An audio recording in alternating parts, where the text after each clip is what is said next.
সবাইকে ক্লাসে স্বাগত জানাচ্ছি। আজকে আমরা স্যার গতকালকে এই একটা জিনিসটা তো বিষয় দিয়ে বলা আমরা শুরু হইছে। করব। কেমন? আচ্ছা দেখো, প্রথমে আমাদের এইভাবে যে determine the first quartile and third quartile এরকম বের করতে হতো। এটা গত ক্লাসের ব্যাপার, আমি আগেও বলছি। তো এটা নেওয়ার আমার উদ্দেশ্য আছে। উদ্দেশ্য হচ্ছে এইখান থেকে আমরা ক্লিয়ার হয়ে ডেসাইল এবং পার্সেন্টাইলটা কমপ্লিট করব। তো এখান থেকে আরেকবার আমরা একটু ক্লিয়ার হওয়ার চেষ্টা করি। দেখো, আমাদের এইরকম প্রবলেম দেওয়া থাকবে 10 থেকে 20, 20 থেকে 30 এভাবে ক্লাস ইন্টারভ্যাল আর রেগুলার ফ্রিকোয়েন্সি এইভাবে দেওয়া থাকবে। তো ফার্স্ট কোয়ার্টাইলের জন্য আমরা যে করি প্রথমে n/4 টা আমরা বের করার চেষ্টা করি। ঠিক আছে? আমাদের সূত্র ছিল এরকম li qi = li plus i into n/4, অর্থাৎ n/4 থাকবে i এর সাথে ডিপেন্ড করে আমি first quartile, second quartile, third quartile কোনটা বের করছি। f1 হচ্ছে ঠিক আমরা যেই কোয়ার্টাইল ক্লাসে আসি তার আগের ক্লাসে ক্রমযোজিত ঘটন সংখ্যা মানে কিউমুলেটিভ ফ্রিকোয়েন্সি। আর স্মল f1 বলতে বোঝাচ্ছে এই ক্লাসের ফ্রিকোয়েন্সি ইনটু h। তো li বলতে 30, যে আমরা তখন প্রথমে বের করে ফেলছি যে 30 to 40 is the first quartile class because 25th observation lies in that class. 100টা অবজারভেশন আছে। তো 100টা অবজারভেশনের মধ্যে আমি n/4 যদি করি তাহলে আমাদের 25, তাহলে 25th অবজারভেশনটা আমাদের এই ক্লাসের মধ্যে আছে। 23 পর্যন্ত এখানে 25 এরপরে ক্লাসে চলে যাচ্ছে এইটাতে। সো 30 to 40 টা হচ্ছে আমাদের ফার্স্ট কোয়ার্টাইল ক্লাস। তাহলে আমার এই ক্লাসকে আমি হাইলাইট করলাম, করার পর আমরা যে কাজটা করলাম আমরা এখান থেকে ক্যালকুলেশন নিয়ে আসবো। তাহলে L1 বলতে তখন আমাকে বুঝাবে 30, এই যে 30 n/4 তো আমার আগেই বের করে ফেলছি 25 minus capital F1। Capital F1 বলছে যে আমরা যে ক্লাসটা সিলেক্ট করলাম তার ঠিক আগের ক্লাস পর্যন্ত কিউমুলেটিভ ফ্রিকোয়েন্সি দেখো 23 divided by small f1। Small f1 মানে হচ্ছে এই ক্লাসের ফ্রিকোয়েন্সি 35। ঠিক আছে? এই যে 35 দেখো ইনটু ক্লাস ইন্টারভ্যাল 10। আমি আসলে পুরো অঙ্কটা দেখানোর উদ্দেশ্য না, আমার দেখানোর উদ্দেশ্য হচ্ছে যেটা যে এই সিস্টেমটা, অর্থাৎ আমার এখানে n/4 কেন দিলাম, আমি কোয়ার্টাইল বের করার জন্য। ঠিক আছে? এখন মনে রাখবে আমার যখন ডেসাইল যখন আমি ইউজ করব তখন n/10, পার্সেন্টাইল যখন ব্যবহার করব n/100। তারপর এই বাকি টার্ম যেগুলো ক্যাপিটাল F1 এটা হচ্ছে প্রথমে, এগুলো কি, এগুলো ভেরি করে কেন, অর্থাৎ আমি যে ক্লাসে যাব সেই ক্লাসের উপর নির্ভর করে এগুলোর মানগুলো আসবে। প্রত্যেকটি আসলে এরকম n/4 বা n/10 এগুলো হচ্ছে আমার জন্য ফিক্সড। ঠিক আছে? তাহলে এতটুকু পর্যন্ত আসলে কতদিনের ক্লাস এটা আমি আবার বুঝিয়ে দিলাম, যেহেতু আমি আজকের ক্লাসে ডেসিমাল এবং পার্সেন্টাইল করাবো, আমরা শুধু ফর্মুলাটা দেখলে অঙ্কগুলো করতে পারবো। ঠিক আছে? তাহলে এখানে যদি কখনো ডেসাইলের অঙ্ক আসে তখন n/10 n/10। আচ্ছা, পার্সেন্টাইল যখন n/100 এইভাবে আমরা কাজ করব। একইভাবে থার্ড কোয়ার্টাইলের ক্ষেত্রে আমরা দেখো 40 to 50 বলছে থার্ড কোয়ার্টাইল, কারণ থার্ড কোয়ার্টাইলের জন্য এই যে দেখো n/4 into 3 থার্ড কোয়ার্টাইলের জন্য 75th অবজারভেশন কোন জায়গায় আছে, এই যে এইখানে 75। সেজন্য 40 to 52 আমরা প্রথমে ক্লাসটা সিলেক্ট করে নিতে হয়। এটা তোমরা মিডিয়ান এবং মুড বের করার সময় দেখছো। তো যাই হোক, এগুলো এটা কতদিনের অঙ্ক, এটা এখানে আমি আর যাচ্ছি না, আমি এখন ডেসাইলে চলে যাব। দেখো, Decile are those values which divide the total frequency into 10 equal parts. আগে আমরা কি দেখছিলাম, quartile is the those values which divide the frequency into 4 equal parts. এখানে আমরা কি বলছি, ডেসাইলটা হচ্ছে সেই মান যে মানের জন্য আমাদের ফ্রিকোয়েন্সিটা 10টা সমান ভাগে ভাগ হয়ে যাচ্ছে। The median is the fifth decile D5, অর্থাৎ ঠিক মাঝখানে যেটা থাকবে সেটা তো median. For group frequency distribution আমরা তো দেখো গ্রুপের জন্য কাজ করি। এই যে দেখো একটু আগে আমরা যেটা বললাম সেটার জন্য এই যে দেখো ডিজে, আগে তো আই দিয়ে করছি সেই জন্য এখানে জে লিখলাম। ডিজে সমান L J plus J into n/10। এই যে n/10টা আমরা জায়গায় রাখবো। এই জে এর মান নির্ভর করে তুমি কততম ডেসাইল বের করতে যাচ্ছ। যদি ফিফথ ডেসাইল বলে জে এর মান প্রতিটি জায়গায় 5 বসাবো। ঠিক আছে? যদি 7 বলে তাহলে 7 বসাবো। এই যে জে এর মান তাহলে 1 থেকে শুরু করে 9 পর্যন্ত যাবে। আগেও আমরা দেখছি কোয়ার্টাইল কোয়ার্টাইল লাগে, 3টা কোয়ার্টাইল। আমরা তো 4টা সমান ভাগে ভাগ করে ফেলি, তার জন্য 3টা কোয়ার্টাইল লাগে। 10টা সমান ভাগে ভাগ করার জন্য আমার 9টা ডেসাইল লাগবে। তার মানে 1 থেকে শুরু করে 9 পর্যন্ত। এখন এগুলো কি জিনিস, এগুলো আমরা আগে দেখছি। এল যে মানে হচ্ছে lower limit of the jth decile class. আচ্ছা, এটা একটু বড় হয়ে গেছে, আমরা একটু ছোট করে দেব। দেখো, এলটা হচ্ছে এল যে মানে হচ্ছে লোয়ার লিমিট। আমরা প্রথমে ডেসাইল ক্লাসটা সিলেক্ট করে নেব। তারপর হচ্ছে কি capital N total number of observation. F যে cumulative frequency of the pre jth decile class, আগের মতোই কোয়ার্টাইলে যাবে। স্মল এফ যে মানে frequency of the decile class, H হচ্ছে ল্যাব। তাহলে ডেসাইল গেল, পার্সেন্টাইলটা তাহলে খেয়াল করো একই জিনিস। Percentiles are those values which divide the total frequency into 100 equal parts. দেখো তো একটার সাথে আরেকটা মানে ল্যাঙ্গুয়েজটা প্রায় সেমই, শুধু একটা হচ্ছে 4 ইকুয়াল, তারপর 10 ইকুয়াল, এখন হচ্ছে 100 equal part. The median is the 50th, এটা হচ্ছে এক্সট্রা কথা, মিডিয়ানটা হচ্ছে 50তম যেটা, সেটা মাঝখানে যেটা থাকবে সেটা P50। তো যাই হোক, ডেসাইল পার্সেন্টাইলকে আমরা P দ্বারা প্রকাশ করলাম, কোয়ার্টাইলকে Q দ্বারা, তারপর হচ্ছে ডেসাইলকে D দ্বারা, পার্সেন্টাইলকে P, এই যে P কে লিখলাম, L কে প্লাস এই যে n/100, এটা হচ্ছে কনসেপ্ট। এখন K ইনটু লিখলাম, আমার যত K এর মান নির্ভর করে কততম পার্সেন্টাইল আমরা বের করব, ঠিক আছে। এই যে K এর মান তাহলে 1 থেকে 99 পর্যন্ত যাবে, কারণ হচ্ছে আমার 100টা তো লাগে না। তার মানে আর এগুলা কি জিনিস, এগুলো আগের মতোই আসলে। Lower limit of the kth percentile class, n the total observation, capital F কে মানে হচ্ছে যে ক্লাস তুমি সিলেক্ট করলে তার ঠিক আগের ক্লাস পর্যন্ত কিউমুলেটিভ ফ্রিকোয়েন্সি, স্মল f কে মানে হচ্ছে ফ্রিকোয়েন্সি অফ দ্য যে ক্লাস সিলেক্ট করছো সেটার জন্য, আর h হচ্ছে লেন্থ। কারণ আমি আগেই বলছি আমি তোমাদের ওখানে এক্সারসাইজ হোমওয়ার্ক দিয়ে দেবো, তোমরা এটা আমার সাথে আলোচনা মিউট করো, তোমরা নিজেরা একটু খেয়াল রাখবে মিউট করছো কিনা না। আচ্ছা যাই হোক, এক্সাম্পল খেয়াল করো, find first and third quartile. এই যে একটা প্রবলেম আমাদের আছে, হ্যাঁ, এখান থেকে যে আমাদের ক্লাস ইন্টারভেল অফ, আচ্ছা টাকার মানে ওয়েজেস মানে হচ্ছে মজুরি আমরা টাকা, আর এখানে হচ্ছে লেবারের সংখ্যা, হ্যাঁ। তো এটা ক্লাস ইন্টারভেল, এটা ফ্রিকোয়েন্সি আমরা এইভাবেও ধরে নিতে পারি। পরবর্তী আরেকটা কলাম আমরা যখন সলিউশনে যাব, একটা কলাম বানিয়ে এগুলো সব যোগ করব কিউমুলেটিভ ফ্রিকোয়েন্সি সব বলতে প্রথমটা 3 আসবে, তারপর 4 3 7 7 5 12 এইভাবে আসবে।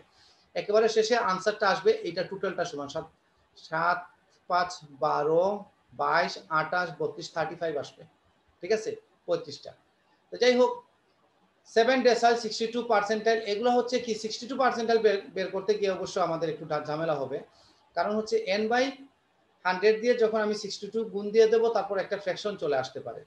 তো ফ্র্যাকশন যদি আসে, তারপর আমার ক্লাস সিলেক্ট করতে কোনো সমস্যা হবে না, কেমন। আচ্ছা, তারপর হচ্ছে আরেকটা অঙ্ক, এটা আসলে মানে এক জায়গায় জায়গা হচ্ছে না দেখে এটা নিচে লাইনে, এটা আসলে একসাথে থাকবে। 35 থেকে 40, 40 থেকে 45, এই যে বাকি অংশটুকু এইখানে, এই দুটো অঙ্ক তোমরা নিজেরা করবে। কিভাবে করবে এখন আমি একটু দেখাই দিছি। ফার্স্ট এন্ড থার্ড কোয়ার্টাইল তো বের করে দিছি। 7 ডেসাইল কিভাবে বের করবে? 7 ডেসাইল বের করার সূত্রটা হচ্ছে এই যে D7 L7 প্লাস এখানে 7 ইনটু n/10, অর্থাৎ আমার যদি 100টা সংখ্যা হয় তাহলে হয়তো 70তম অবজারভেশন, কিন্তু n/10 n এর মান যখন 35 থাকবে তখন কিন্তু আমার ওই সেম সংখ্যাটা আসবে না, ঠিক আছে। তো সেজন্য আমাকে এগুলো একটু চিন্তা করে কাজগুলো করতে হবে। তারপর হচ্ছে F7, এখানে আসবে F7, তার এইভাবে আমাদের কাজগুলো করবে। আচ্ছা, এখানে আমরা একটু অবজারভেশনটা দেখি, 6 5 11 23 46 আর 31, তার মানে হচ্ছে 77 87 আর 13 100। আচ্ছা, তাহলে তোমরা এইটা বাদ দাও, তোমরা এই অঙ্ক করবে, এই অঙ্ক তোমাদের জন্য একটু সহজ হয়ে যাবে, ঠিক আছে। ফাইন্ড D4 and P60, এটা করবে, এটা একটু ডিস্টার্ব হবে, কারণ হচ্ছে এখানে কিছু মানে ডেসিমেলের সমস্যাটা দেখা দিবে। তারপরে তাদের যারা পারো চেষ্টা করতে বাধ্য থাকবে, আর এটা খুব সহজে চলে আসবে। 100টা অবজারভেশন আছে, ঠিক আছে, তার মানে D4 আর P60 খুব সহজে বের হয়ে আসবে। তো আশা করি তোমরা সবাই বুঝতে পেরেছো। এখন কারো কোনো প্রশ্ন আছে কিনা বলো, আমি এখন নতুন চ্যাপ্টারে চলে যাব। আমার মেজার্স অফ লোকেশন এতটুকু, ঠিক আছে। আমি শুরু করছি স্যার, এখান থেকে কি শুধু ম্যাথ আসবে নাকি ওই যে সংজ্ঞা তারপর সংজ্ঞা, উদাহরণ? হ্যাঁ থাকতে পারে, what is decile, what is percentile, ঠিক আছে। আর তবে এখানে সংজ্ঞার সাথে উদাহরণ হয়তো দিবে না, কারণ এগুলো সব হচ্ছে ফর্মুলা, কোনো উদাহরণ দেওয়া হয় নাই, ঠিক আছে। সংজ্ঞা মানে কি, ডেসাইল কি জিনিস, ডেসাইলের যে প্রথমেই তো ডেসাইলের ডেফিনিশন দিল। কোয়ার্টাইল কি জিনিস, কোয়ার্টাইলের ডেফিনিশন দিয়ে শুরু করছি। পার্সেন্টাইলের ডেফিনিশন হচ্ছে এটা 100 ইকুয়াল পার্টস, এতটুকু। তারপর স্যার, জি স্যার। আচ্ছা, তো আশা করি সবাই স্যার এই বুঝতে মেজারমেন্ট গুলোতে মার্কস কত স্যার? এগুলো তো এখন মার্কস দিয়ে তোমরা কি করবে, তোমরা কি মার্কসের জন্য আটকাবে নাকি কখনো? এগুলো হচ্ছে তোমাদের প্রশ্নের উপর নির্ভর করে মার্কস থাকে। এখন তোমাদের যদি দেখা যায় যে এক একটা তো সচরাচর দেখা যায় যে ডেফিনেশনের জন্য 1 মার্কস, আর অঙ্কের জন্য অঙ্কের ভলিউমের উপর নির্ভর করে যে অঙ্ক কতটুকু বড়, বা এগুলো অঙ্কগুলো ছোট ছোট অঙ্ক দেখা যায় 3 4 5, হাইয়েস্ট 5 থাকতে পারে আর লোয়েস্ট 3 থাকতে পারে। যদি দেখা যায় একটা টার্ম বের করতে বলে তাহলে তো 3 দিবে, দুটো টার্ম বের করতে বলে 4 হয়তো দিবে, তবে সেম জিনিসের দুটো টার্ম বের করতে দিবে না। ডেসাইল যখন দিবে তখন যে কোনো একটা ডেসাইল, পার্সেন্টাইল যখন দিবে তখন একটা পার্সেন্টাইল। তাহলে এই যে প্রথম অঙ্কটা সেটা দরকার নাই, তোমরা কি করবে, ফাইন্ড D4 and P60, এই অঙ্কটা করবে তোমরা, ঠিক আছে। আচ্ছা, আমি পরের চ্যাপ্টারে চলে যাব, এটা হচ্ছে নতুন চ্যাপ্টার, মেজার্স অফ ডিসপারশন। তো ডিসপারশনটা কি জিনিস সেটা তোমাদের জানা। ডিসপারশনের বাংলা হচ্ছে বিচ্যুতি, মানে তোমার কাঙ্ক্ষিত লক্ষ্য একটা নির্দিষ্ট জায়গা থেকে কতটুকু সে সরে গেল। তাহলে ডিসপারশন যদি বিচ্যুতি হয়, যেমন মনে করো কিছু এক্সাম তোমাদের ডাটা দেয়া আছে, এখন এই ডাটার গড়টা তোমাদের জানা আছে, মনে করে আছে ডাটা এরকম 20, 25, 22, 23, 24, 19, 18 এরকম, গড়টা হচ্ছে 22। এখন 22-র আশেপাশে যে নাম্বারগুলো থাকবে সেগুলো হচ্ছে তোমার জন্য ভালো। আর যত দূরে থাকবে, যেমন ধরো একটা 35 হচ্ছে একটা নাম্বার দিয়ে দিল হঠাৎ একটা দূরে, তখন দেখা যায় তার বিচ্যুতি অনেক বেশি হয়ে গেল। তার মানে কি, মেজার্স অফ ডিসপারশন যত কম হয় তত আমাদের জন্য ভালো অ্যানালাইসিসের জন্য। কারণ বিচ্যুতি মানে হচ্ছে তোমার জায়গা থেকে কতটুকু সরে গেল। যদি আমি বলি সেন্ট্রাল টেন্ডেন্সি, তাহলে তোমার গড় থেকে কত দূরে সে সরে গেল। তারপর হচ্ছে মিডিয়ান মোড, যদি আমরা যেটাই বলি না কেন, যেখান থেকে হোক, আর তোমার বিচ্যুতিটা যত কম হয় তত আমাদের জন্য ভালো, রেজাল্টটা তত সুন্দরভাবে দেবে, তাড়াতাড়ি দেবে। ঠিক আছে? তো এখন দেখি, এই যে দেখো আমরা এই যে এটা হচ্ছে আমাদের একটা মনে করো আমাদের ডাটা, এটা হচ্ছে আরেকটা ডাটা। এটা হচ্ছে প্রথম ক্যারেক্টারিস্টিক 48, 50, 52, 51, 49, 50, এটা হচ্ছে তোমাদের একটা গিভেন ডাটা। আরেকটা ডাটা 1 to 100, 99, 98, 0।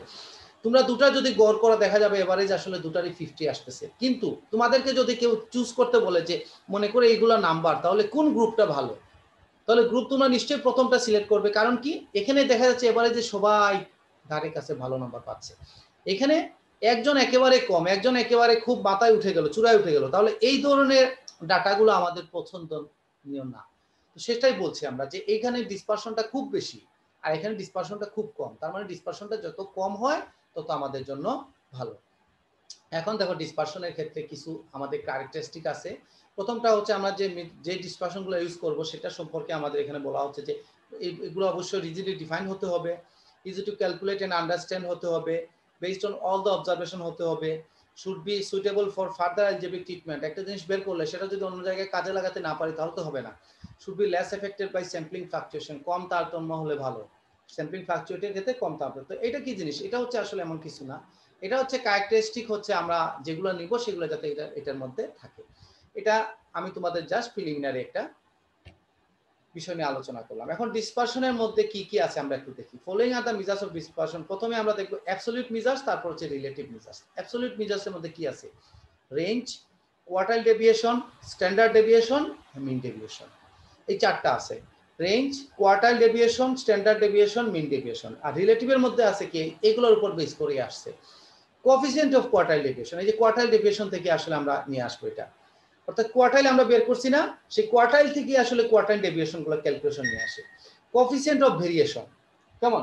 তো কোএফিসিয়েন্ট অফ ভেরিয়েশন হচ্ছে আমাদের ভেরিয়েন্স থেকে আসছে, অর্থাৎ স্ট্যান্ডার্ড ডেভিয়েশন থেকে আসছে। এটাও আমরা দেখে নেব। কোএফিসিয়েন্ট অফ মিন ডেভিয়েশন, এটাও মিন ডেভিয়েশন থেকে আসছে। মিন ডেভিয়েশন এখানে আসছে না, এটা। তার মানে এটা আগে যখন আমরা শেষ করব প্রথম টার্মগুলো, তারপর পরেগুলো এমনিতেই চলে আসবে। তাহলে আমাদের কয়টা টার্ম আসছে? চারটা। Range, quartile deviation, standard deviation, mean deviation. এখানে আসলে খুব বেশি সময় দেওয়ার কিছু নাই, আমি পরবর্তীতে আবার সময় দিব। আচ্ছা, প্রথমে শুরু করবো আমরা রেঞ্জ দিয়ে। রেঞ্জ তোমাদের জানা আছে। রেঞ্জ মানে আসলে কি? Range is the difference of the highest and the lowest observation of the distribution. তোমাদের একটা করে অনেকগুলো দেয়া আছে। এখন সবচেয়ে ছোট আর সবচেয়ে বড় আমি প্রথমে বাছাই করলাম, তাদের যে ডিফারেন্সটা, তাহলে বললাম এটাই হচ্ছে রেঞ্জ। তোমাদের কিছু ডাটা দেয়া থাকে, শুরু হলো 1 থেকে, শেষ করলো একবার 100-তে গিয়ে, তাহলে এটা রেঞ্জ কত? 1 থেকে 199। ঠিক আছে? আচ্ছা, এটাই হচ্ছে রেঞ্জ। তাহলে রেঞ্জ আসলে একবারে সহজ একটা জিনিস, এটা নিয়ে আসলে আলাদা অ্যানালাইসিস করার কিছু নাই। কোয়ার্টাইল ডেভিয়েশনটা কি জিনিস? তোমরা তো কোয়ার্টাইল তোমরা পড়ছো, এই যে Q1, Q2, Q3 এগুলো কি জিনিস তোমাদের জানা আছে। তাহলে কোয়ার্টাইল ডেভিয়েশন কিভাবে আসছে? কোয়ার্টাইল ডেভিয়েশনকে আমরা যদি Q দ্বারা প্রকাশ করি, তাহলে কোয়ার্টাইল ডেভিয়েশন হচ্ছে Q2 minus Q1 plus Q3 minus Q2 divided by 2। এখন যদি আমি যোগ বিয়োগ করি দেখো, তাহলে দেখা যাবে যে Q1 টা থাকবে আর Q2 একটা প্লাস আছে একটা মাইনাস আছে, ক্যান্সেল হয়ে আমার থাকবে আসলে Q3 minus Q1 divided by 2। অর্থাৎ ফার্স্ট কোয়ার্টাইল এবং থার্ড কোয়ার্টাইলে আমি বের করব, বের করে Q3 তো অবশ্যই বেশি বড় হয়, তোমরা আগে দেখছো। তাহলে Q3 থেকে Q1 বিয়োগ করে 2 দিয়ে ভাগ করব, তাহলে সেটাকে আমরা বলবো কোয়ার্টাইল ডেভিয়েশন। আমরা একটু ফর্মুলাটা দেখে রাখলাম, দেখলাম এই কারণে একটু আগে আমরা যে অঙ্কটা করছি কোয়ার্টাইলের অঙ্ক, determine the first quartile and third quartile, ওই জায়গাতেই যদি আমাদের বলে, দেখো আমি আগের জায়গাতেই চলে যাই একটু, determine the first quartile and third quartile. দেখো ফার্স্ট কোয়ার্টাইল তোমরা কি বের করছো? 30.57, ঠিক আছে? আচ্ছা, থার্ড কোয়ার্টাইলে কি বের করছো? 47.7। আগে বলছি দেখো Q3টা বড় হবে, তাহলে আমাকে যদি এখানে এই প্রশ্নের মধ্যে বলতো যে ডিটারমাইন দ্য কোয়ার্টাইল ডেভিয়েশন, ঠিক আছে?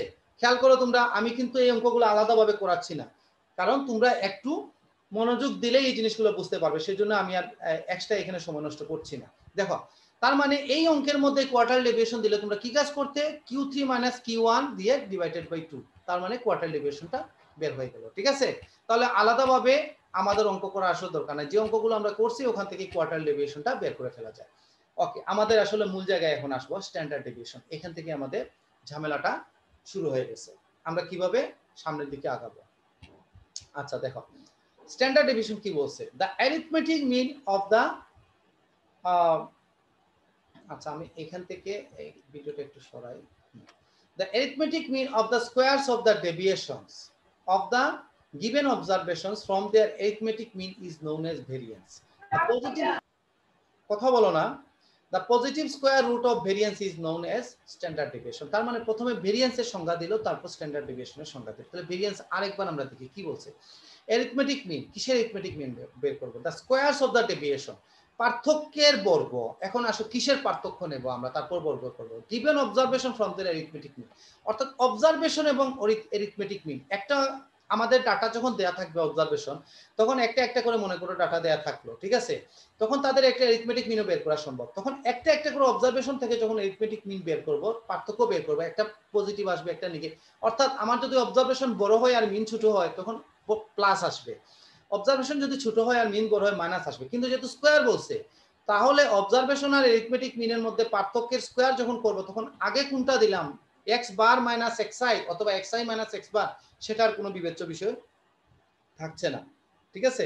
কারণ স্কোয়ার দেওয়ার কারণে আমার সেম রেজাল্ট দিবে। তাহলে আমরা কি করব, অ্যারিথমেটিক মিন এবং অবজারভেশনের মানে পার্থক্যের বর্গ করব, বর্গ করে তার অ্যারিথমেটিক মিন নেব, সেটার নাম হচ্ছে ভেরিয়েন্স। তাহলে যে আনসারটা বের হবে তার রুট ওভার নেব। তাহলে দেখো আমরা কি বলছি, যে দেখো অ্যারিথমেটিক মিন এবং অবজারভেশনের মধ্যে পার্থক্য, আগেই বলছে যেহেতু স্কোয়ার আছে, তাহলে এটা আগে দিলাম না এটা আগে দিলাম সেটা বিবেচ্য বিষয় না, একটা প্লাস আসতে পারে একটা মাইনাস আসতে পারে, মানে নির্ভর করে কোনটা বড়, ঠিক আছে? অবজারভেশনের মধ্যে গড়ের চেয়ে বড় সংখ্যাও থাকবে, গড়ের চেয়ে ছোট সংখ্যাও থাকবে। এই যে x1 x2 xn এইরকম যদি আমার মানে একটা একটা করে, এটা একটা কি আনগ্রুপ ডাটা অথবা ডিসক্রিট ভেরিয়েবল। আমার তো প্রশ্ন যখন আমি সলভ করব তখন তো আর এইরকম থাকবে না। তারপর আমরা একটু দেখে নিই of n variable standard deviation define by, তাহলে আমরা কি বলছে, আমাদের ডেভিয়েশন নিব অ্যারিথমেটিক মিন এবং অবজারভেশনের ডেভিয়েশনের স্কয়ার নিব এবং এইটার কি করব, অ্যারিথমেটিক মিন বের করব। তার মানে এই স্কয়ার যে বের হবে, ঠিক আছে, প্রথমে x1 minus x bar whole square plus x2 minus x bar whole square, এইভাবে সবগুলা যোগ দেব, ডিভাইডেড বাই যে কটা সংখ্যা আছে সেটা দিয়ে ভাগ করব, i goes from 1 to n, ঠিক আছে? এখন যদি ফ্রিকোয়েন্সি ডিস্ট্রিবিউশন আকারে দেয়া থাকে তাহলে আমরা কিভাবে লিখব, আমরা এইভাবে 1 বাই, এটা আসলে আচ্ছা উপরে তো কে দিয়ে দিছি সমস্যা নাই, চেষ্টা করবে ক্যাপিটাল এন দেওয়ার, আবার এটা সমান সামেশন এফআই সেটা বলে দেয়া আছে।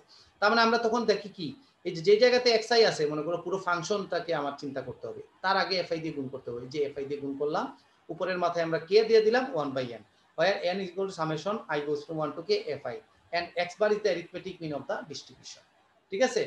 আচ্ছা তাহলে আমরা তাহলে এটা এই যে আমি যদি রুট ওভার দিতাম না তাহলে এটার নাম কি ছিল, এটার নাম ছিল ভেরিয়েন্স। এই যে দেখছো কোএফিসিয়েন্ট অফ ভেরিয়েন্স, আমি বলছিলাম না ভেরিয়েন্স পাবে তোমরা, আমরা যদি রুট ওভার না দেই তাহলে সেটার নাম হচ্ছে ভেরিয়েন্স অথবা ভেরিয়েশন, যাই হোক। তো আর রুট ওভার দিলে সেটার নাম হয়ে যাচ্ছে স্ট্যান্ডার্ড ডেভিয়েশন, যেটাকে এস দ্বারা প্রকাশ করে। তাহলে আমরা কিভাবে ডেফিনেশনটা দিব, যে অবজারভেশন এবং অ্যারিথমেটিক মিনের পার্থক্যের বর্গের অ্যারিথমেটিক মিন যেটা, তার নাম হচ্ছে variance. Square root of variance সমান হচ্ছে স্ট্যান্ডার্ড ডেভিয়েশন। প্রথমে আমরা যখন কোনো কিছু ডেফিনেশন দেই, আমরা এইভাবে ডিসক্রিট কোনো কিছু চিন্তা করে আসলে ডেফিনেশনটা দেই, পরবর্তীতে ওই ডিসক্রিট থেকে আমরা কন্টিনিউয়াসে চলে যাই অথবা আমরা গ্রুপ ডাটার ক্ষেত্রে ফ্রিকোয়েন্সি ডিস্ট্রিবিউশনের ক্ষেত্রে চলে যাই। আশা করি সবাই বুঝতে পেরেছো। এখন ঘটনা হচ্ছে এই ধরনের টার্মের এইখানে আসলে না, আমাদের তো এই ধরনের থাকবে, এখান থেকে ক্যালকুলেশন নিয়ে আসাটা একটু টাফ, আলাদাভাবে মানে এইভাবে যে বিয়োগফল বের করে তারপর সাম বের করা টাফ। সেই জন্য আমরা যে কাজটা করি, আমরা ইজি ফর্মে আমরা ক্যালকুলেশনটাকে নিয়ে আসি আমাদের অঙ্ক করার ক্ষেত্রে, সহজভাবে যাতে আমরা অঙ্কটা করতে পারি, ঠিক আছে? দেখো আমরা কিভাবে ফর্মুলাটা কাজ করে। প্রথমে আমরা summation xi minus x bar whole square, এইটার মান, এটা কি, এটা মানে হচ্ছে ভেরিয়েন্স হয়ে যেত যদি একটা 1 বাই n দিতাম, n দ্বারা ভাগ করতাম, n দ্বারা ভাগ না, প্রথমে আমরা এই জিনিসটাকে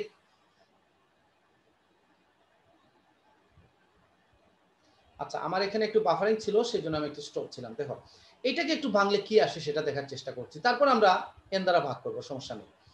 summation x i minus x bar whole square, সামেশনের জায়গায় সামেশন এইটাকে হোল স্কোয়ারের সংজ্ঞা ইয়াটাকে ভাঙলাম আমরা। দেখো a square minus two ab plus b square, এই সিস্টেমে ভাঙলাম। তারপর সামেশন এন দ্বারা প্রত্যেকটাকে গুণ করে দিলাম, এইটা জায়গাতেই থাক। এখানে দেখো এক্স বারটা হচ্ছে কনস্ট্যান্ট, 2x বার বাইরে চলে আসলো, summation x I plus summation N x bar square. তার মানে কি, আমরা জানি কোনো কনস্ট্যান্টকে যখন এন সংখ্যক বার আমি যোগ করি, তাহলে যেমন মনে করো তুমি 5কে বললো 5 প্লাস 5 এভাবে তুমি 4 বার যোগ করো, তাহলে 4 ইন্টু 5 হয়ে যাবে না? এইভাবেই একটা কনস্ট্যান্ট আছে, এন সংখ্যক বার যোগ করছো, তাহলে N into x bar square হবে। এখানে এক্স বার স্কোয়ার, তো এটা তো একটা কনস্ট্যান্ট। তো যাই হোক, এর পরবর্তী লাইনে এটা জায়গাতে থাকলো। এখানে কি করলাম, সামেশন এক্স আই, তার মানে এখানে দেখো N into summation x I মানে কি, সামেশন এক্স আই মানে হচ্ছে এন ইন্টু এক্স বার না, কারণ এক্স বার সমান কত, summation x i by n, তাহলে সামেশন এক্স আই পরিবর্তে এন ইন্টু এক্স বার লেখা যায়, plus summation n plus n into x bar square. আচ্ছা, পরের লাইনে এইভাবে ক্যালকুলেশন করার পর দেখো এখানে এইটাও জায়গাতে আছে, এটা কি এক্স বার স্কোয়ার হয়ে গেল না, এন এক্স বার, এই যে যোগ বিয়োগ করলে এটা আসে। এটাকে ভাঙার পর আসলে এটাকে এইভাবে লেখা গেল, কিভাবে, সামেশন এক্স আই স্কোয়ার লিখলাম আমরা উপরে, ডিভাইডেড বাই এন। আচ্ছা, তো এটা দেখো এটা কিভাবে লিখলাম, এক্স বার মানে কি, এক্স বার মানে হচ্ছে summation x i by n whole square. তো ওইটাকে এক্স বার স্কোয়ারের পরিবর্তে এইটাকে যখন আমরা ভাঙবো, সামেশন এক্স আই স্কোয়ার মানে হচ্ছে এন ইন্টু এক্স, এই যে সামেশন এক্স আই স্কোয়ার না, তো সামেশন এক্স আই স্কোয়ার মানে হচ্ছে n x bar whole square, তাহলে এন এক্স বার যখন এন এন ক্যান্সেল হয়ে আগেরটাই থাকবে। তো যাই হোক, এখান থেকে যখন আমরা গ্রুপ ডাটার ক্ষেত্রে এইটা কোথা থেকে পেলাম, এখান থেকে ভেঙে এখানে আসলাম। In case of group data we get, group ডাটার ক্ষেত্রে আমরা জানি এইখানে বাম পাশে এফআই গুণ হবে, আর ডান পাশে প্রতিটা এক্সআই সাথে এফআই গুণ হয়ে যাবে। এফআই এক্সআই স্কোয়ার, এই যে সামেশন, এই যে এখানে আছে না, সামেশনের পরে এক্সআই সাথে এফআই গুণ হয়ে যায় এটা। তো যাই হোক, আমরা এখন ওয়ার্কিং ফর্মুলা লাস্ট প্রান্তে চলে আসে। তোমাদের আগেই বলে রাখি, এটা কিভাবে আসলো সেটা তোমাদের কখনো আসবেও না, জানার খুব বেশি প্রয়োজন নাই। আমি শুধু তোমাদের মনে যাতে থাকে সেই জন্য, যে আমার দরকার, মেইন দরকার হচ্ছে ফর্মুলা। আমরা এখন ফর্মুলাটার ক্ষেত্রে চিন্তা করব। তাহলে ইন কেস অফ ওয়ার্কিং ফর্মুলার ক্ষেত্রে, তাহলে আমাদের যদি x1 এইভাবে গ্রুপ, শেষের তো গ্রুপ ডাটা, প্রথমে আনগ্রুপ ডাটা থাকে এইভাবে x1 x2, যদি আনগ্রুপ ডাটার ক্ষেত্রে আমার পরীক্ষা আসে না, আমার তো দেখতে হবে। তাহলে আমরা h সমান আমরা কি জানি, এটা হচ্ছে এখানে একটা 1/n থাকে না, তার মানে একটা n দিয়ে সবকটাকে ভাগ করে দিয়ে দাও, তাহলে n দিয়ে ভাগ করলে আসবে summation xi square by n। এই যে দেখো এখানে summation xi square by n, আর এখানে আরেকটা n থাকবে, দেখো আরেকটা n, তার মানে কি হোল স্কয়ারের ভিতরে এটাকে নিয়ে নিল ফর আনগ্রুপ ডাটা। আর গ্রুপ ডাটার ক্ষেত্রে কি হবে, প্রতিটা এইখানেই প্রতিটা xi এর সাথে fi দ্বারা গুণ করে দিয়ে দিবেন। গ্রুপ ডাটার ক্ষেত্রে এইভাবে, এই যে এই xi স্কয়ারের আগে একটা fi নিয়ে আসলো, ক্যাপিটাল n দিয়ে দিলে ভালো, না দিলেও সমস্যা নেই। এই যে সামেশন xi, এই যে xi এর আগে fi দিয়ে দিল n। এই আমার মূল কথা হচ্ছে, এতক্ষণ কথা বলার উদ্দেশ্য হচ্ছে এই ফর্মুলাটা আমাদের যাতে আয়ত্তের মধ্যে থাকে। আমি এখন একটা অঙ্ক করাবো, এই ফর্মুলা কিভাবে আসলো আমি তোমাদের বুঝিয়ে দিলাম, ওখানে আমি আর সময় নষ্ট করছি না। এই কারণেই করছি না, পেজ তো তোমাদের কাছে থাকবে, আমি তো পাঠিয়ে দেব, সবাই গুগল ক্লাসরুমের মধ্যে এখন লেকচার ভিডিও সবই পাবে, আমি শেষ করার সাথে সাথে দিয়ে দেবো। তো ওখানে পেজটা তোমরা আরেকবার দেখবে, ঠিক আছে? এখন আমি অঙ্কে যাব, মনে রাখবে এইটা হচ্ছে আমার ওয়ার্কিং ফর্মুলা, কারণ আমার অঙ্ক দেওয়া থাকবে ফ্রিকোয়েন্সি ডিস্ট্রিবিউশন আকারে। এবং তাহলে এখানে কি আছে, সামেশন এফআই এক্সআই স্কয়ার, তার মানে আমার যে এক্সআই দেওয়া থাকবে তার স্কয়ারের সাথে এফআই গুণ করব, আমি একটা কলাম বানাবো, তারপর সামেশন তো বের করা সম্ভব না, সমস্যা নাই। আর এটা কি, এটা হচ্ছে আসলে এক্স বার, ঠিক আছে না? দেখো summation f i x i divided by n whole square, ঠিক আছে? তার মানে কি, summation f i x i divided by, তার মানে এইটাও আমরা এক্সআই এর সাথে এফআই গুণ করব, গুণ করে সামেশন বের করব। এখন আসো আমরা একটা অঙ্ক করি, সরাসরি অঙ্ক করে দেয়া। এখানে তোমাদের প্রশ্ন দেওয়া থাকবে কিভাবে, calculate standard deviation from the following frequency distribution দিয়ে, এইভাবে ক্লাস ইন্টারভেল আর এটা ফ্রিকোয়েন্সি, এখানে মাঝখানে একটু মিড ভ্যালু চলে আসে, তাই এখানে তোমাদের ক্লাস ইন্টারভেল দেওয়া থাকবে, এখানে ফ্রিকোয়েন্সি দেওয়া থাকবে, দিয়ে বলবে ক্যালকুলেশন করো। তোমরা লিখবে সলিউশন দিয়ে, from the given data let us form the following frequency distribution table, ঠিক আছে? আচ্ছা, তারপর আমরা এইভাবে ফ্রিকোয়েন্সি ডিস্ট্রিবিউশন টেবিলে 1 2 3 4 5, এখন তোমাদের আগের অঙ্কে দেখছো যে ক্লাস ইন্টারভেলের পরে আমরা ফ্রিকোয়েন্সি দিছিলাম, তারপর মিড ভ্যালু বের করছিলাম। এটা তোমাদের ইচ্ছা, কারো যদি মনে হয় যে আগে ফ্রিকোয়েন্সি দিবে, এখানে ফ্রিকোয়েন্সি, মিড ভ্যালু এখানে নিয়ে আসবে, কোনো সমস্যা নেই। তো যাই হোক, এখন আমরা কি ক্লাস ইন্টারভ্যাল এইভাবে এক্সক্লুসিভ ক্লাস ইন্টারভ্যাল দেয়া আছে, আমরা মিড ভ্যালু বের করি, যেটাকে নামকে আমরা যে নাম আমরা দিই xi, ঠিক আছে, মিড ভ্যালুর নাম হচ্ছে xi। যাই হোক 2.5, তারপরে এখানে 7.5, আমি আগেই বলছি যে কোনো দুটা বের করে আমরা 5 যোগ করে দিয়ে দিলে পরবর্তীগুলো হয়ে যায়, কারণ এটা ক্লাস ইন্টারভ্যাল যেহেতু 5 ডিফারেন্সে চলে আসছে। ফ্রিকোয়েন্সি দেখো fi এগুলো দেয়া আছে প্রশ্নের মধ্যে দেয়া থাকবে। এখন আমরা কি করব, fi xi, এখন আসো কি কি আমার প্রয়োজন দেখো। fi xi দরকার না, সামেশন তো এমনি চলে আসবে, আমরা যোগ করে fi xi দরকার আমার, আরেকটা দরকার fi xi স্কয়ার। তাহলে এই দুটো টার্ম আমার দরকার, কারণ ক্যাপিটাল এন তো আমার বের হয়ে যাবে। ক্যাপিটাল এন হচ্ছে এই যে সবকটা যোগ করলে যেটা, সেটাই হচ্ছে ক্যাপিটাল এন।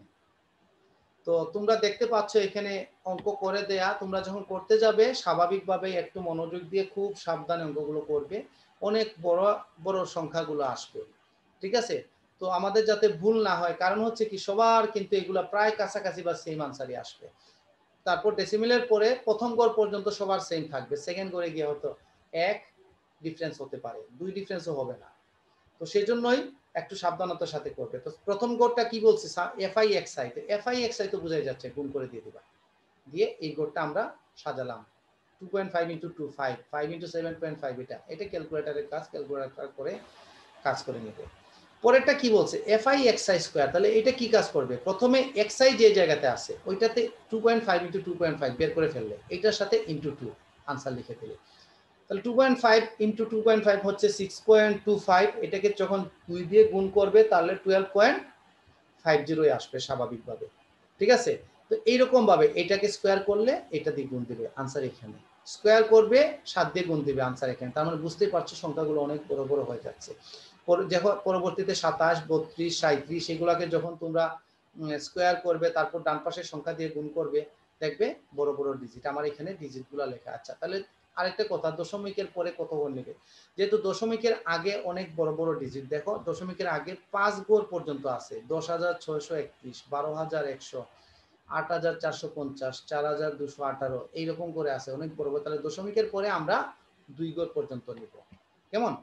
আচ্ছা, তারপর আমরা কি কাজ করলাম, এই ফ্রিকোয়েন্সি ক্যাপিটাল এন এর মান বের করলাম, অর্থাৎ সামেশন fi এর মান বের করলাম, সামেশন fi xi এর মান বের করলাম, fi xi summation fi xi square এর মান। আচ্ছা, এখন ঘটনা হচ্ছে, তোমরা যদি কখনো এই গড়টা একটু বড় করে, অথবা এখানে সামেশন fi সমান দিয়ে লিখে এই মান, এখানে লিখলে সামেশন fi xi সমান এটা, সামেশন fi xi স্কয়ার সমান এটা, অর্থাৎ একটু যদি বাম পাশে বা উপরের দিকে একটু ছোট করে লিখে দিয়ে দিতে পারো, তোমাদের জন্য আরো সুবিধা হয়, না লিখলেও সমস্যা নেই। এইটা কি জিনিস, এটা সবাই এমনিতেই বুঝতে পারছে যে সামেশন fi xi স্কয়ার। এখন আসে সূত্র, তার মানে যে আগে বলছিলাম সূত্রটা আমাদের জন্য খুব ইম্পর্টেন্ট। এখানে কি ছিল, সামেশন fi xi স্কয়ার, তার মানে এই জিনিসটা ডিভাইডেড বাই n, একটু দেখে নিই আমরা, summation fi xi square divided by n minus summation fi xi divided by n whole square, ঠিক আছে, এই সূত্র। আচ্ছা, তার মানে আমরা একটু দেখে নিই, এখানে আমরা এই টার্মটা পুরোপুরি বসিয়ে দিলাম, ডিভাইডেড বাই n লিখলাম, মাইনাস এখানে কি দিব আমরা, সামেশন fi xi, এই যে এটা divided by n whole square. এখন কাজ কি, এটা তো সরাসরি বের হয়ে যাবে, আর এখানে যে কাজটা করবে, প্রথমে এটাকে এটা দিয়ে ভাগ করে দিয়ে দেবে, ভাগ করার পর তারপর স্কয়ার করে ফেলবে, আনসার যেটা আসবে এখানে আমরা লিখলাম। তারপর কাজ কি, এটা থেকে এটা বিয়োগ করার পর 63.97, 7.99, আচ্ছা 7.99, অনেকের 8 চলে আসবে, 8 চলে আসলে এইটাতে আমরা আসলে আমরা সেম আনসারই বলতে পারবো। কারণ হচ্ছে আমরা যদি দশমিকের পরে অনেক সময় আছে আমরা যে পরবর্তী গড়ের জন্য একটু বাদ দিই, বাদ দেওয়ার ক্ষেত্রে একটু কেয়ারফুল থাকি না, সেই কারণে হতে এক দশমিকের পরে প্রথম গড়টা সেম থাকবে, তারপরে পরের গড়ে হতে এক চেঞ্জ, কিন্তু এখানে যেহেতু এক চেঞ্জ হলেই 0.01 যোগ হলেই 8 হয়ে যায়, অনেকেরই 8 চলে আসবে। আচ্ছা, আমি এখন অনেক কথা বললাম, এখন আমি তোমাদের সময় দিতে চাচ্ছি, তোমরা এখন খুব মনোযোগ দিয়ে প্রথমে, আচ্ছা আমি এই টার্মটা একটু তোমরা খেয়াল করো, কিভাবে আসলো সেটা দেখে নেবে, আগেই বলছি এটা হচ্ছে আমার মূল সূত্র, ওয়ার্কিং ফর্মুলা। মূল সূত্র বলতে আমার স্ট্যান্ডার্ড ডেভিয়েশনের সংজ্ঞা অনুযায়ী এই সূত্র আসবে না, সংজ্ঞা অনুযায়ী আসবে না, এটা হচ্ছে ওয়ার্কিং ফর্মুলা, সংজ্ঞা অনুযায়ী আমরা যে জিনিস টার্মটা আসে সেটাকে ভেঙে ক্যালকুলেশন করার পর আমরা এই টার্মে আসছি। প্রথমে আমরা এই টার্মটা একটু মনে রাখার চেষ্টা করলাম, যেটা এইরকম, তারপর আমরা এই অঙ্কটা করলাম। একটু দেখো, সবাই মনোযোগ দিয়ে দেখো, একটু সময় দিচ্ছি আমি।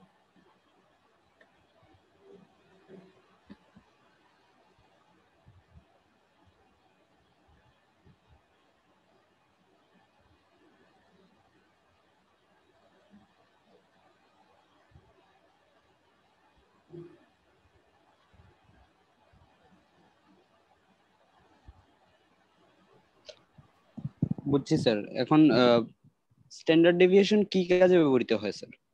বুঝে নাই, আরেকবার বলো। স্ট্যান্ডার্ড ডেভিয়েশন কোন কাজে ব্যবহৃত হয়েছে? আচ্ছা, স্ট্যান্ডার্ড ডেভিয়েশন আসলে তোমাদের ফিল্ডে থেকে, তোমাদের ইঞ্জিনিয়ারিং সাবজেক্টে আসলে এখানে আমি ঠিক তোমাদের ইমপ্লিমেন্টেশনটা ক্লিয়ার করে বোঝাতে পারবো না, তবে বিভিন্ন ধরনের অ্যানালাইসিস হয়।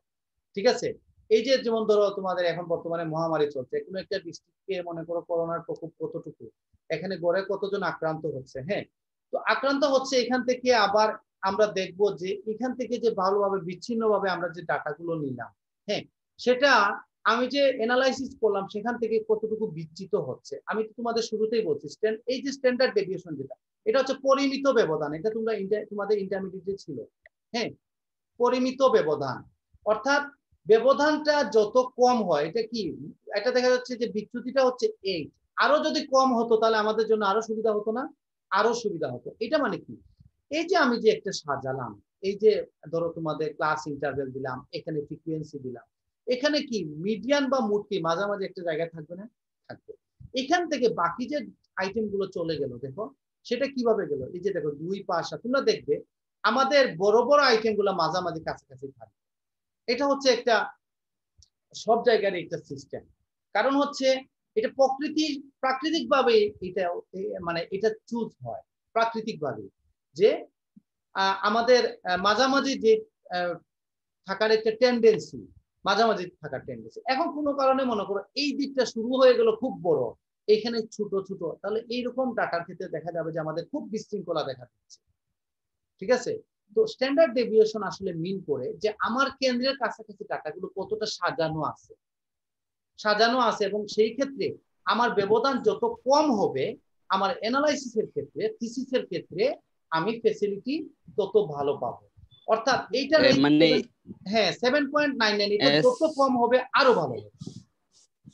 এখানে ওই ধারাবাহিক ঘটনাটার স্টেবিলিটিকে বোঝানো হয় নাকি স্যার? বুঝি নাই। ওই ঘটনাটার স্টেবিলিটিকে বোঝানো হয়। হ্যাঁ, এইটা অবশ্য তোমরা বলতে পারো। একটা ঘটনা যদি মনে করো তোমাদের মাঝামাঝি থাকার টেন্ডেন্সি, এখানে যদি একটু মনে করো সেন্ট্রালাইজ থাকে, তাহলে তো বুঝতেই পারছো একটু স্টেবল পজিশনে থাকবে। এখন যদি দেখা যায় এইখানে খুব বেশি, এটা হচ্ছে মাঝখানের পজিশন, মাঝখানের খবর নাই, আবার এখানে খুব বেশি, দেখো তুমি এই জিনিসটা কিন্তু আর কন্ট্রোল করতে পারবে না। ঠিক আছে, একেবারেই টোটালি আনস্টেবল হয়ে যাবে। তো যার কারণে এইগুলো আমাদের আসলে আমরা প্রাত্যহিক জীবনে কিন্তু আমরা এগুলো ইউজ করি। কেমন, প্রাত্যহিক জীবনে আমরা ইউজ করি, আর এমনিতে অনেক সময় বুঝে ইউজ করি, অনেক সময় না বুঝেও ইউজ করি। বিচ্যুতি যত কম হবে তত আমাদের জন্য ভালো। ঠিক আছে, তো আমি আজকে অনেক বিষয় নিয়ে আলোচনা করলাম, আজকে আর ডাবল ক্লাস নিব না, আজকে সিঙ্গেল ক্লাস। আজকে আমি শুরু থেকে আবার পেজগুলো তোমাদের সামনে ধরছি। আমার হাতে 2-2.5 মিনিট 3 মিনিটের মতো সময় আছে, এর ভিতরে তোমরা একটু দেখো কোনো পেজে সমস্যা আছে কিনা। প্রথমে আমরা কোয়ার্টাইল ডেভিয়েশনের আমি আবার শুরু করছি, Q1 Q3 বের করা। এটা থেকে পরবর্তী বলছি যে কোয়ার্টাইল ডেভিয়েশনটাও বের করতে পারি, Q3 - Q1 / 2। ঠিক আছে, তোমরা প্রয়োজনে এই প্রশ্নে যখন তোমরা নোট করবে, তার সাথে সাথে ফাইন্ড অলসো কোয়ার্টাইল ডেভিয়েশন, এই প্রশ্নটা লিখে দিয়ে আনসারটা বের করে ফেলবে, তাহলে আর সমস্যা হবে না। আমার কথাটা অনেক সময় তোমাদের দেখা যাবে ভুলে যেতে পারো, ভিডিও দেখারও খেয়াল নাই, কিন্তু যখন একটা কিছু লিখে ফেলবে তখন দেখবে এটা চোখের সামনে বাড়ছে। ডেসাইলার পার্সেন্টাইল আমি বলছিলাম যে তোমরা নিজে থেকে করবে, আমি তোমাদের ভালোভাবে বুঝিয়ে দিয়েছিলাম যে আমরা কিভাবে সূত্রটাকে কাজে লাগাবো। এখান থেকে আমি বলছিলাম যে এই 2 নম্বর অঙ্কটা করবে, এখানে 100টা অবজারভেশন আছে, খুব সহজে বের হয়ে আসবে। এটা হচ্ছে আমাদের ক্যারেক্টারিস্টিক, এখানে এমন কিছু না, এখানে কি কি আছে সেটা আমরা দেখছি।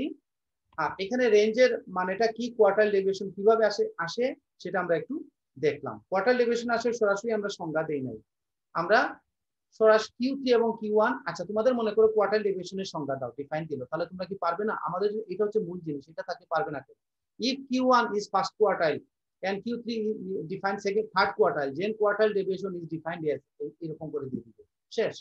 যে Q1 টা ফার্স্ট কোয়ার্টাইল আর Q3 টা যদি থার্ড কোয়ার্টাইল হয়, তাহলে কোয়ার্টাইল ডেভিয়েশনকে আমরা নিম্নলিখিতভাবে সংজ্ঞায়িত করতে পারি Q ইকুয়াল টু এটা দিয়ে। ঠিক আছে, তাহলে এখানে যদি আমি নাও লিখে দেই, পরীক্ষা যদি আসে quartile deviation, define quartile deviation, 100 বার পারবে তোমরা। মূল জিনিস হচ্ছে এটা, আমি মূল জিনিসটা দিয়ে দিচ্ছি। ঠিক আছে স্যার, এখানে তো দুইটা কোয়ার্টালের মধ্যকার যে তথ্যভিত্তিক দূরত্ব, সেটাই তো ডেভিয়েশন। হ্যাঁ সেটাই তো, এই তো Q3 - Q1 divided by 2। Standard ডেভিয়েশনের সংজ্ঞা দেখলাম আমরা, এখান থেকে সংজ্ঞা অনুযায়ী প্রথমে দেখলাম আমরা ফর্মুলা, এখান থেকে ফর্মুলাটাকে ভাঙলাম, মূল জিনিস দেখলাম, তারপর অঙ্ক করলাম। ঠিক আছে, আচ্ছা এখন তোমাদের কাছে পেজ যাবে, তোমরা খুব মনোযোগের সাথে পেজটা দেখবে। আমার টাইম মোটামুটি শেষ, আমার ক্লাস আজকে এতটুকু।